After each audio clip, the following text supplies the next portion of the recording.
नमस्कार, मैं अभिषेक कुमार आप सभी का स्वागत करता हूं फोकस स्टडी विद अभी में। तो आप सभी को मेरा जय गुरु।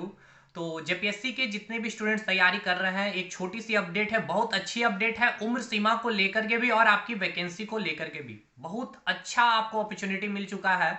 कल ही आपने देखा भी होगा न्यूज में कि जो उम्र सीमा, अधिकतम उम्र सीमा जो रखी गई है 1 अगस्त 2017 रखी गई है, ठीक है ना।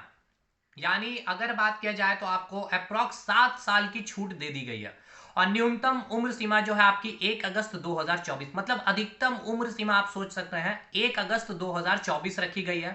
तो ये मान करके चलिए कि इस बार का जो जेपीएससी की जो वैकेंसी भी है, अब आपके नेक्स्ट मंथ तक आपको रिलीज हो जाएगी।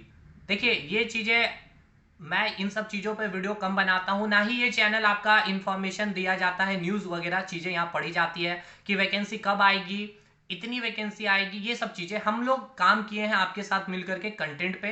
तो लेकिन ये अपडेट देनी जरूरी है कि आखिर वैकेंसी आएगी भी या नहीं आएगी, और क्या आपको यहाँ पर एक अपॉर्चुनिटी मिला। तो उम्र सीमा आपको दे दिया गया है, अच्छा खासा स्टूडेंट अब इस एग्जामिनेशन में बैठ पाएंगे। जिनका रिजल्ट रुका है, मेंस से रुका है या फिर इंटरव्यू में रुका, वो भी बैठ पा रहे होंगे क्योंकि उम्र सीमा में छूट मिल चुकी है। तो इस बार का कंपटीशन भी तगड़ा होगा, क्योंकि वो जब उतनी तैयारियां की हैं तो डेफिनेटली है कि वो बैठेंगे ही बैठेंगे इस एग्जामिनेशन में।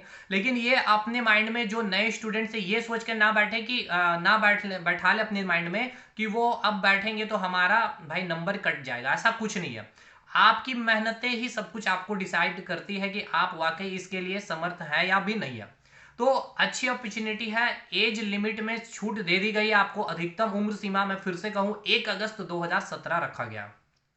तो तैयारियां आप जम के शुरू कर दीजिए। मैक्सिमम स्टूडेंट आप जेएसएससी सीजीएल का पेपर दे रहे होंगे, तो आप जैसे ही पेपर खत्म करें तो जेपीएससी के मोड में आप एकदम एक्टिव हो जाइएगा। देखिए डाटा फैक्चुअल चीजें तो आपको पढ़नी भी है यहाँ पर, लेकिन थोड़ा विस्तार से चीजों को पढ़ना पड़ेगा। जैसे कि कहते भी हैं लोग एनसीईआरटी आपको फॉलो करना है, बिल्कुल करिए आप। लेकिन आप इस चैनल के माध्यम से अगर जुड़ रहे हैं, आप जुड़े हुए भी हैं, आपको पता भी है, तो आपको कोई किताबें पढ़ने की जरूरत नहीं पड़ेगी। ये मैं सिक्योर कर रहा हूं कि ऑलमोस्ट मैं बहुत सारी कंटेंट इस बार जेपीएससी के लिए प्रोवाइड करूंगा, और एकदम ऑथेंटिक वे में, चीजों को रटवा करके नहीं, चीजों को समझा करके। और इसका इंपॉर्टेंस आपको मेंस में भी मिलेगा। और जितना मैक्सिमम जो डेडिकेटेड जेपीएससी के लिए, तो मेंस के लिए भी आप अभी से तैयारी कीजिए। होप सो इलेक्शन के बाद बाद आपका, देखिए आपका वैकेंसी फरवरी तक आ जाएगा, और एग्जामिनेशन होप सो शायद लोकसभा इलेक्शन के बाद ही हो, और उसके बाद मेंस का एग्जामिनेशन हो जाएगा। ज्यादा समय मेंस में नहीं दी जाएगी आपको, ये चीज आप ध्यान रखिएगा। तो आप इस तरह से एक रणनीति आप बना लीजिए। आप अगर जैसे सीजीएल का पेपर दे रहे हो उसको आप पहले दे लीजिए, लेकिन ये एक अच्छी अपॉर्चुनिटी है आप सभी के लिए, तो लग जाइए और चीजों को पढ़िए। एनसीईआरटी 9 to 12 को रट लीजिए, और बाकी हम आपको सारा कंटेंट प्रोवाइड करेंगे। एनसीईआरटी हो, चाहे आपका स्पेक्ट्रम हो, चाहे जो भी चीजें हैं, लक्ष्मीकांत है, सब चीजों को। और इस बार झारखंड जीके के साथ भी शानदार वे में आपके साथ कंसेप्चुअली झारखंड जीके को पढ़ेंगे। देखिए किसी भी स्टेट का जीके पढ़ना बहुत आसान होता है, आप झारखंड जीके ही नहीं, अगर आपका इंडियन जीके स्ट्रांग है तो, ठीक है ना।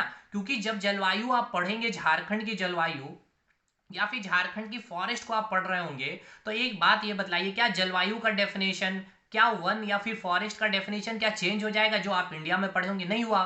तो भाई जो आपने इंडिया की जो जलवायु पढ़ी है ना, उसी में से एक जलवायु आप झारखंड में बस पढ़ रहे होंगे। बस उसकी कुछ फैक्चुअल चीजों को आपको याद करना पड़ता है। लेकिन अब आप जेपीएससी के पेपर में बैठेंगे तो अब जेपीएससी का पेपर का जो स्टैंडर्ड है वो भी इंक्रीज हो रहा है, ठीक है।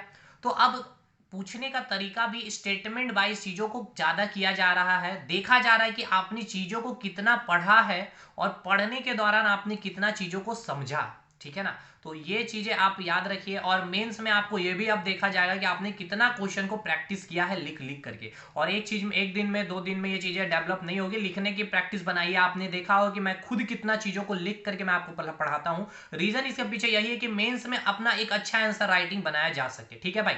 चलिए आप इतनी सी अपडेट अभी आप अपने माइंड में सेटअप रखिए कि आपकी अधिकतम उम्र सीमा में छूट मिल गई है। सभी लोग ऑलमोस्ट अब एलिजिबल हैं इस फॉर्म के लिए, ठीक है। मिलते हैं हम लोग अगले वीडियो में, तब तक के लिए धन्यवाद।